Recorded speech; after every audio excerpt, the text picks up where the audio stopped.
ما يمكنش يكون حتى راسي حتى هو غلاط. عقلتوا البنات هذه كنت كنشدها كنت كنربطها.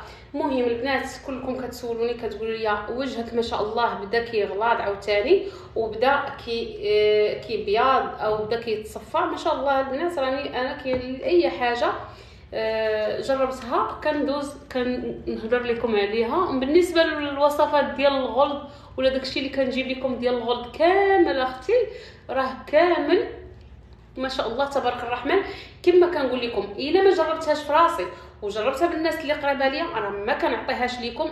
انايا راه مستحيل نجيب شي حاجه غير نوض ندوي عليها حتى كنجربها مزيان عاد كندوي عليها. هي عاوتاني انتيا واخا كتاخدي الوصفات واخا كتاخدي ديك اللحسه اللي كنوريكم وكناخذ البنات البروتين ماكشي شي وحده غليظه بزاف. انا ما كنبغيش الغلظ بزاف غير باش تعرفوا هذه القضيه. انا ما كنبغيش البنات الغلظ بزاف.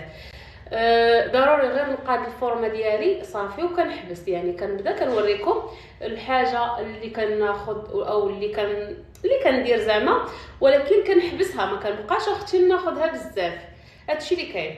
والبنات اللي كيسولوني على وجهي تصفى انا البنات راه جبتهم لكم ها هما اللي كندير دابا. وهذه اختي غنخليها تنبغي الناس حيت ما خصنيش نبقى شاده التليفون وانا باقي الله كنجي من الخدمه.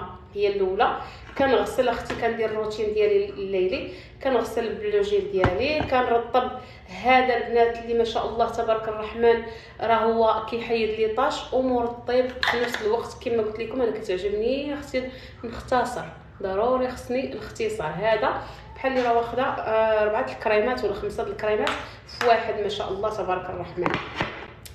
ايوا دابا اختي راه يلاه غنمشي نتعشى. وملي غنتعشى اختي عاوتاني غندوز عاده باش كنحط هذا حيت غير كنديرو تحت العينين هذا الانتفاخ ما شاء الله مرطب حتى هو الانتفاخ ديال العين